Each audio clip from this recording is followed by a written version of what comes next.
Servus und herzlich willkommen. In dem heutigen Video fliegen wir nirgends hin, sondern wir schauen uns ein bisschen Technik an, die uns hilft und vor allem auch Spaß macht, um irgendwo richtig nice hinfliegen zu können.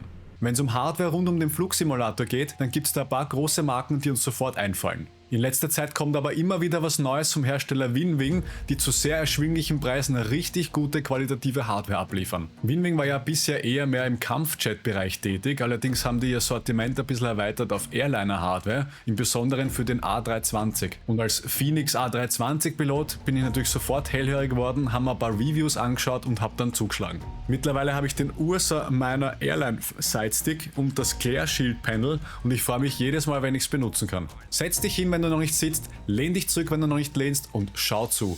Ich bin der Mario und herzlich willkommen auf meinem Kanal SimSights. Und ein kleiner Disclaimer vorweg, bevor die Frage aufkommt, das ist keine bezahlte Werbung oder Product Placement. Ich habe mir das alles selber gekauft und möchte das einfach kurz und knapp vorstellen, dass wenn du dir Winwing Hardware kaufst, damit du weißt, was dich zu erwarten hat und du ohne Probleme und Sorgen losfliegen kannst. Und außerdem hat mich jemand angeschrieben und um so ein Video gebeten, da kann ich natürlich auch nicht Nein sagen. Die heutige Reise beginnt auf der Webseite von winwingsim.com, wo wir uns einmal ein Bild machen, was es überhaupt gibt. Da gibt es einen Joystick für links und rechts, den Ursa meiner Airline, den ich auch da habe, in der linken Ausführung. Es gibt einen Throttle jetzt neu, der richtig cool ausschaut, muss ich ehrlich gestehen. Ein Rudder Pedal und andere Sachen auch. Und dann gibt es auch noch das erwähnte Glare Shield Panel, einmal als Combo, genauso wie es da steht mit den 3 Teilen. Oder halt eben auch in Einzelteilen und das werden wir uns heute mal ein bisschen anschauen. Wenn du dann auf der Webseite was gefunden hast und zugeschlagen hast und das auch schon vom Postler zu Hause gebracht wurde, geht's weiter, indem wir uns das App checken und zwar gehen wir dann ins Download Center. Für die Winwing Hardware bringen die ein eigenes App mit, nämlich das SimApp Pro. Das laden wir uns mal runter, das ist so eine relativ überschaubare Software, die sich einfach nur darum kümmert, dass alles wunderbar funktioniert und die runterladen für Windows. Die SimApp Pro App haben wir jetzt einmal runtergeladen und die werden wir jetzt einmal öffnen und starten. Das muss im Idealfall vor dem Starten des Flugsimulators passieren, aber man kann es auch starten, wenn man es vergessen hat und der Flugsimulator bereits gestartet ist, so wie in meinem Fall. Dann warten wir, bis das gute Ding da ist und es kann natürlich sein, dass es im ersten Moment Updates installieren will. Genau, das kann passieren. Updates würde ich sofort eigentlich immer mit Ja bestätigen. Wir lassen uns einmal updaten und warten das einmal ab. Was man auch erwähnen muss, ist, dass natürlich nach einer frischen Installation vermutlich mal kein Update stattfinden wird, weil du ja gerade einmal die letzte Version runtergeladen hast. Aber in dem Fall lädt er das jetzt bei mir runter und das warte ich ab. A few moments later. So, nach einer kurzen Wartezeit habe ich mich dazu entschieden, das Update jetzt einfach mal weiterlaufen zu lassen und direkt loszulegen. Genau, wenn diese Geräte stecken via USB, dann leuchten die erstmal. Das sieht man. Also hier, das ist ein normales Licht, das ist relativ easy, aber da sind die Anzeigen alle relativ, ich weiß nicht, ob man es sehen kann, ja, mit Achtern. Da stehen quasi keine Zahlen, aber es leuchtet alles. Und das schaut halt im Moment so aus, als würde er nicht wissen, was er anzeigen soll. Und das ist auch richtig.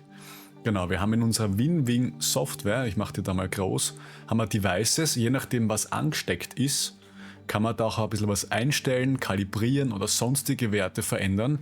Ich würde sagen, wir fangen mal mit dem Sidestick an, klicken den an und dann haben wir da so eine richtig schöne Benutzeroberfläche, die sehr technisch ausschaut, die du vermutlich einmal brauchst und nur minimierst und nie wieder was einstellst. Genau, aber wie man hier sieht, es reagiert gleich direkt auf meine Eingaben da. Das heißt, der erkennt quasi die ganzen Mappings und so weiter und so fort. Die Achse ist kalibriert, ich kann hier quasi nach links und nach rechts drehen, so wie das Rudder Pedal quasi ist, kann hier eine Vibrationsintensität setzen, Dead Zone und so weiter und so fort für jeden einzelnen Knopf. Das schaut komplizierter aus, ist aber eigentlich ja, selbsterklärend. Genau, man kann das Licht auch theoretisch noch wegschalten. Man sieht, es ist dann gleich direkt ausgegangen, jetzt geht es wieder an und so weiter und so fort. Und die Knöpfe selbst sind im Flugsimulator dann schon vorbelegt, beziehungsweise kann man sich dann mit Funktionen selber setzen. Ich glaube, bei dem Joystick kommt sogar gar nicht einmal so viel mit. Ich bin mir gerade gar nicht sicher, ehrlicherweise. Genau. Wichtig ist aber auf jeden Fall alles, was man hier kalibrieren kann, einstellen kann, kontrollieren kann, dass dieses Ding auch immer in der Mitte ist und nicht irgendwie blöd ausschlägt, macht man halt eben hier. Da oben sehen wir noch ein paar Informationen zur Hardware und Software. Alles gut. Die Dinge können vibrieren. Das Vibrieren funktioniert aber dann meiner Meinung nach nur, wenn man eingeloggt ist, habe ich irgendwie das Gefühl, weil sonst ist hier irgendwie dieser ganze Block nicht ausgewählt oder nicht zu setzen. Man sieht hier eh schon, er hat gecheckt, okay, meine Spiele, MSFS 2024 und für die Flugzeuge kann er vibrieren. Genau.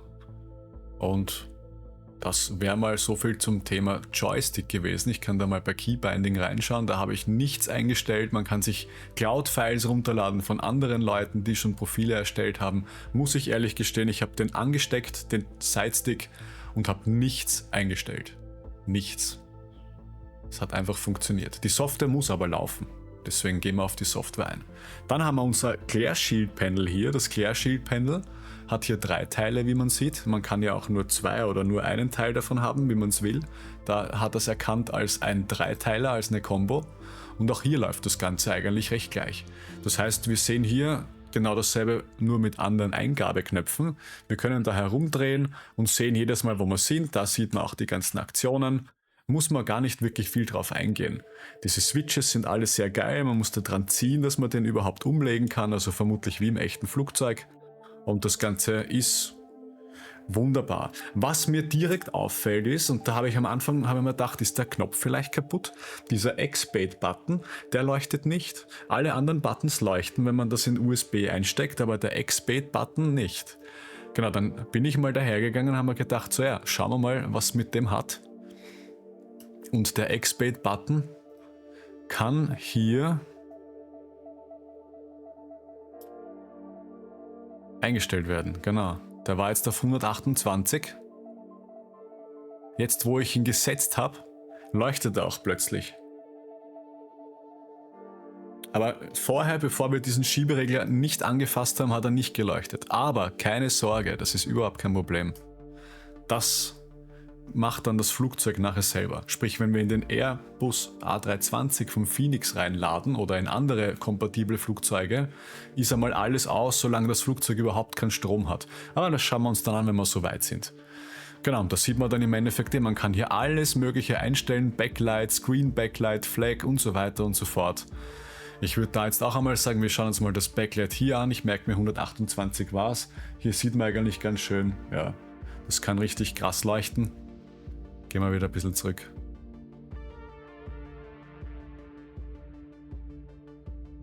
Alles wie gehabt.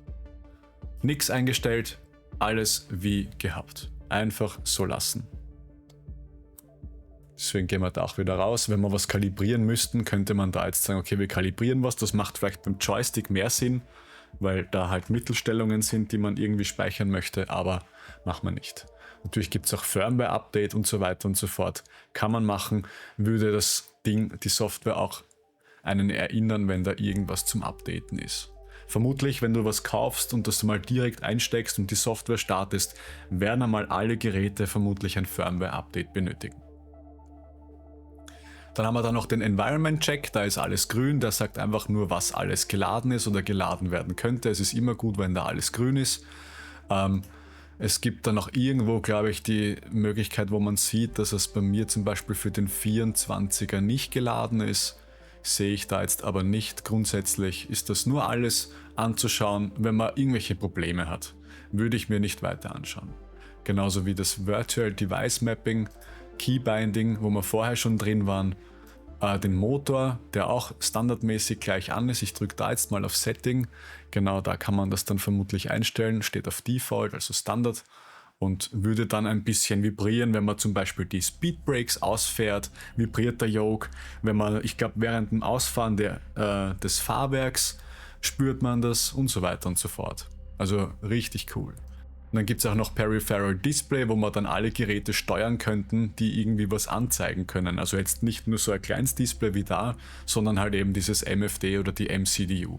Ich habe da jetzt nichts da, kann also nichts drauf eingehen, aber ich würde sagen, das funktioniert mindestens genauso gut wie mit diesen Geräten. Einstecken, Firmware-Update runterladen und eigentlich alles schon ready to go.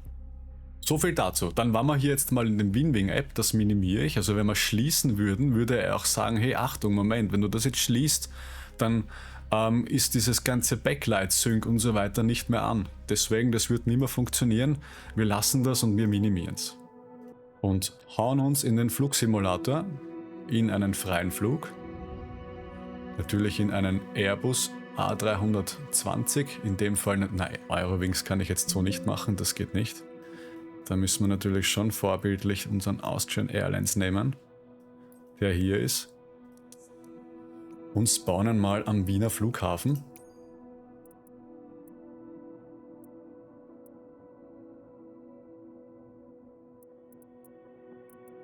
Hier auf F27 zur aktuellen Uhrzeit und geh mal auf Starten. Und du hast jetzt auch schon parallel gesehen, der Phoenix startet gerade, das Licht ist ausgegangen, weil ja der Flieger gerade keinen Strom hat. Der wird ja jetzt gerade erst durch den Phoenix geladen. Jetzt haben wir das hinter uns, jetzt gehen wir auf bereit zum Fliegen. Steigen ein.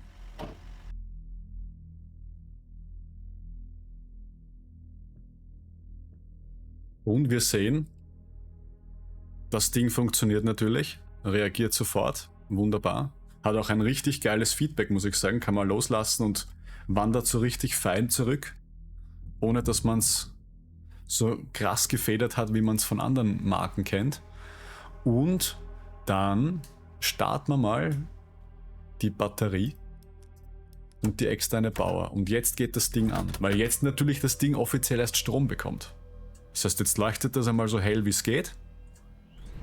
Initialisiert sich, die Zahlen da oben kommen dann auch gleich nach. Es dauert halt alles ein bisschen.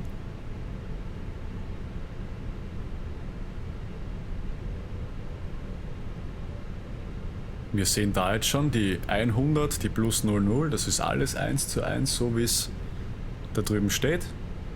Sieht man das? Ja, das kann man sogar ganz gut sehen. Man kann hier 5000 stellen, man kann hier ziehen, man kann hier drücken, alles wunderbar. Man kann sich eine metrische Altitude einstellen oder wieder Retourton. All die Buttons funktionieren. Der X-Bait-Button, der ja vorhin, bevor der Sim gestartet war, nicht geleuchtet hat, leuchtet auch, also überhaupt kein Problem. Und ja, gibt's noch viel dazu zu erzählen. Hier die Switches, finde ich natürlich saugeil, wie das da funktioniert. Bei denen muss man allerdings sagen, die kann man jetzt natürlich nicht mehr weiterdrehen, weil der natürlich hier den zwingt. Er zwingt den auf die 20 oder hier auf die 40. Dann noch ein letzter Tipp. Die Helligkeit von dem Ding ist meistens ans Flugzeug gebunden. Sprich, wenn man uns diesen Drehregler da kann man mal reinzoomen ein bisschen, dass man das besser sieht, ein bisschen zurückdreht, geht die Helligkeit von dem zurück. Wenn ich da jetzt wieder voll aufdrehe, geht er voll in die Höhe. Und ich gehe meistens immer 2-3 Mal mit der Maus retour, weil das doch eigentlich sehr hell ist. Und dasselbe kann man dann natürlich mit der Schrift machen, wie man das hier sieht. Das heißt, man muss dieses Sim-App Pro gar nicht nutzen. Nur öffnen, minimieren, gut ist. Funktioniert. Aber wenn man sich dann mal einen Flugplan anschauen will, kann man da jetzt auf Plan umschalten, kann die Range da verändern, kann sich da unten dann durchsteppen und so weiter und so fort. Da ist das richtig, richtig cool und macht Spaß, so zu fliegen. Und Höhe, Geschwindigkeit, Autopilot und so weiter und so fort. Approach stellt man dann doch eher öfters ein. Gerade auch die Range von den Navigation Displays. Richtig cooles Teil. Ich kann echt nur sagen, taugt man. Finde ich richtig gut. Kann ich nur empfehlen. Das Ganze funktioniert natürlich nicht nur für den Phoenix, sondern funktioniert natürlich auch für andere Flugzeuge, nicht für alle. Und ich habe auch quasi schon rausgefunden, dass Ini-Builds grundsätzlich eigentlich nicht funktioniert, weil die ihre Flugdaten nach außen hin nicht veröffentlichen. Da gibt es keine Schnittstelle, keine API dafür, um dass dieses Sim-App Pro auf die Daten drauf zugreifen kann. Aber alle anderen Flugzeuge, die das anbieten, zum Beispiel Fly-by-Wire, den A320, können wir uns den einmal ganz kurz anschauen. Wir sehen auch wieder, wir haben das Flugzeug gewechselt, eigentlich ist der Strom wieder weg, das heißt, das Ding ist wieder aus. Stellen wir uns mit dem mal ganz kurz da auf den großen Gate. Jetzt mit dem A320. Und ich glaube, das schaut ja gar nicht einmal 1:1 so aus wie beim A320. Der A380 hat da ja ganz andere Knöpfe und so weiter, aber wir werden es gleich sehen.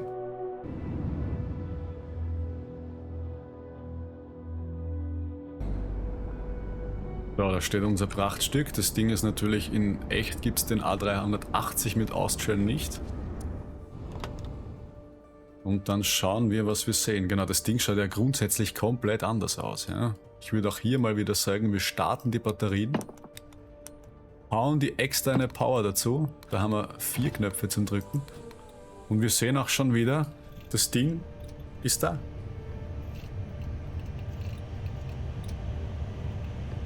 Wenn wir da jetzt umstellen auf 5000. Steht auf 5000 im Simulator.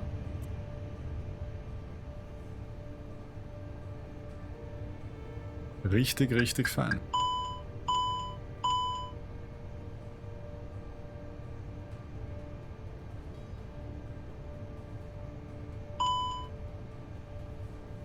Licht ist aus, das kann man da noch anschalten. Das sind hier quasi diese Drehregler, würde ich sagen. Da kann man ein bisschen mehr aufdrehen. Da ist das Licht von hier. Da ist das Licht von da, genau. Ja, also so funktioniert das. Ist verkehrt rum vom Phoenix.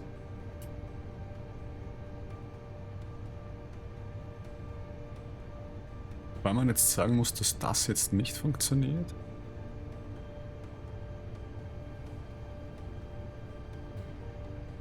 Funktioniert. Wenn ich jetzt pulle für Standard, hat er das nicht checkt. Okay, da muss man also hier pullen für Standard. Und dann quasi verstellt. Geht's nicht? Okay, interessant. Also man sieht schon, es ist nicht ganz so 100% nice. Im Fly-by-Wire A380.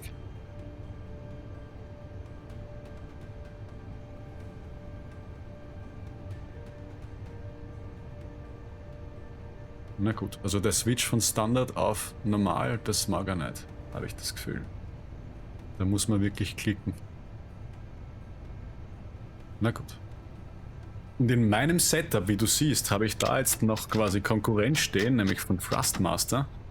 Meinen eigentlich auch sehr geliebten Throttle, wobei ich schon finde, dass dieser Detent hier zwischen Idle und Climb ruhig ein bisschen größer sein könnte und auch ein bisschen... Ne, ich weiß nicht, wahrscheinlich... Muss ich gestehen, werde ich mir auch das Produkt von Winwing organisieren, nämlich auch den Throttle für die Airliner. Schauen wir mal ganz kurz daher, das ist hier. Ups. Und dann auf Throttle. Vermutlich würde sich dieses Ding hier ganz gut auf meinem Tisch machen. Was sagst du? Kauft habe ich es noch nicht, aber ich bin ehrlicherweise wirklich ganz kurz davor. Vor allem ist das Ding ja auch aus Metall richtig nice. Hat hoffentlich hier ein bisschen weniger dieses Spielzeug-Plastik-Feeling. Und was ich auch weiß, ist, es gibt hier quasi, man kann die Flaps nur setzen, wenn man das Ding da in die Höhe zieht. Also so wie es im echten Flieger auch ist. Das ist auch sehr nice, muss ich sagen. Es ist aber schon auch nicht billig. Aber wie ich mich kenne, wird dieses Ding auch bald bei mir am Tisch stehen. Und wenn das Ding dann bei mir am Tisch steht, dann kann ich ja noch einmal eher drauf eingehen, ob es da irgendwas Besonderes im SimApp Pro gibt oder eben nicht. Da jetzt hat er unser Update fertig geladen, was wir vor Ewigkeiten gestartet haben. Das heißt, der will jetzt quitten, lassen wir ihn quitten. Dann lassen wir ihn das da installieren. Das machen wir jetzt einfach mal beinhart und schauen, ob er das jetzt noch fängt. Sagen hier wieder Ja. Ausführen. Das Ding will als Admin laufen. Zeigt uns jetzt dieses Fenster, das haben wir vorher nicht gesehen mit ein paar chinesischen Zeichen. Und da wird er mir jetzt sagen, hey, für den Microsoft Flight Simulator 2020 habe ich das noch nicht konfiguriert und das ist wahr. Ich war mit der Hardware noch nicht im 20er drin. Ich ignoriere das eigentlich immer. Ich gehe da immer auf X und dann sind wir wieder da, wo wir vorher waren. Und können wieder einstellen, was wir einstellen wollen. Jetzt gehen wir wieder in den Flugsimulator zurück, einfach nur um zu schauen, ob das noch funktioniert. Wir haben es ja mal gestoppt und siehe da, obwohl wir es jetzt nachträglich gestartet haben, nachdem der Flugsimulator sogar schon das Flugzeug geladen hat, geht es auch. Also da haben wir unsere 5000, da können wir drehen und drehen und drehen und drehen und drehen. Also man kann das App ruhig vergessen zu starten, kannst du es ja nachträglich starten und ich kann da auch zeigen, wie du dir das Ganze automatisch mit dem Flugsimulator mitstarten kannst, aber nicht in diesem Video, sondern in einem anderen. Weil das sprengt ein bisschen den Rahmen, da müssen wir ein bisschen in Dateien rumfuhrwerken, in einer XML-Datei was basteln. Das machen wir nicht in dem Video. Und jetzt schauen wir uns noch an, sollte auf dem Joystick da irgendwas nicht richtig eingestellt sein oder einfach für dich nicht passen, wie du das ändern kannst. Da gehen wir in die Einstellungen, suchen uns bei der Steuerung hier einerseits mal unseren Ursa Minor Civil Flight Stick. Da gibt es die übliche Geschichte mit diesen Steuerungen, also entweder du machst dir deine eigene oder du arbeitest mit dem Profil, was da eventuell mitkommt. Schau mal ganz kurz. Nein, da gibt's nichts. Du arbeitest mit deiner eigenen. Das heißt, ich habe mir hier da quasi ein paar Buttons belegt. Wenn ich da jetzt nach Eingabe suche, sehen wir da okay, das ist die Achse vom Joystick, Querruderachse, Höhenruderachse, natürlich auch Querruder, immer noch Höhenruder. Wenn ich da jetzt hergehe, habe ich zum Beispiel die Höhentrimmung nach unten auf dem Knöpfchen da. Ich stelle den einfach mal daher. Dann auf dem Knopf das Ganze gegenteilig. Da bin ich mir gar nicht sicher, genau, Klappen einfahren und Klappen ausfahren. Dann, das habe ich mal garantiert da nicht hergelegt. Wahrscheinlich war das dann schon standardmäßig so belegt, weil die Klappen fahre ich natürlich mit dem Ding hier aus. Eh klar, was habe ich hier? Zoomen. Da auch, dann rauszoomen. Das Ganze habe ich mir gelegt auf die Bremse. Also diesen Throttle-Regler hier, weil ich habe natürlich meinen eigenen Throttle. Damit kann ich ein bisschen zarter bremsen. Habe ich das Gefühl, als wie mit meinen Pedale, wo das Bremsen manchmal ein bisschen hart ist. Hier kann ich wirklich ganz dezent dosieren. Kannst du natürlich legen, wie du möchtest. Dann schauen wir da noch weiter. Hier ist Eye-Tracking. Dann haben wir hier Autopilot. Schnelle Antwort für den Karrieremodus. SIM-Rate erhöhen, das sind auch zwei wichtige Buttons, die es aber im Phoenix, die nicht funktionieren. Da muss man ja die eigene Funktionalität vom Phoenix nehmen. Und hier den Button habe ich mir genommen als Button, wenn ich ihn drücke und dann mit den anderen Aktionen da oben was anderes mache, so quasi wie so ein Shift oder sowas wie eine Steuerung, dass ich halt einfach doppelte Funktionen habe. Sprich, wenn ich jetzt drauf drücke, habe ich zwei Funktionen, einmal die Cockpit-Ansicht drauf und wenn ich aber die 12 gedrückt halte und drauf drücke, habe ich nur die Schnellsicht nach oben. Genau, oder halt innen drin, je nachdem, wo man halt gerade ist. Kann man also auch machen, dann hat man, wenn man den Button drückt, noch einmal alles zur Verfügung für eine Belegung. Und das war eigentlich das Ganze zudem. Jetzt schauen wir uns noch an, wie ich hier meine Achsen eingestellt habe. Hardware-Einstellungen. So eine leichte Kurve habe ich einbaut mit minus 14. Ich stelle den da jetzt wieder ein bisschen weg. Das heißt, das ist dann hier dieses links-rechts, dass man da ein bisschen mehr Input geben muss, als man geben müsste. Hier das gleiche. Das ist diese Achse hier, also die Querruderachse.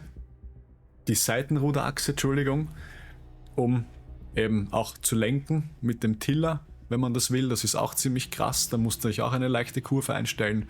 Und das Ding ist hier dieser Slider hier, der ist linear. Da gibt es nichts zum Einstellen. Und das sind so quasi eigentlich ganz gute Werte, mit denen man im Phoenix richtig gut fliegen kann. Wenn ich mal jetzt den Inibilz A350 nehme, ich weiß nicht, ob das am Flugzeug liegt, aber vom Gefühl her ist der zu leicht. Da muss ich keinen Input geben und das Flugzeug bewegt sich total viel. Und im Phoenix A320 muss man wirklich schon Inputs geben und da tut sich nur ein bisschen was. Das fühlt sich dann schon ein bisschen schwerer an, würde ich sagen, obwohl eigentlich der A350 schwerer sein müsste. Das Ganze mal zu dem Sidestick. Dann schauen wir uns auch noch an, was wir hier bei dem EFIS-Panel anstellen können. Im Endeffekt, wie gesagt, jede Funktion ist gemappt. Man kann da eigentlich, auch wenn man sieht, gar nichts einstellen. Genau. Da reagiert nichts. Wieso reagiert da nichts? Weil das alles über die SimApp Pro Software läuft. Also hier nichts einstellen. Brauchen wir nichts einstellen. Umso besser für uns. Haben wir Hardware-Einstellungen.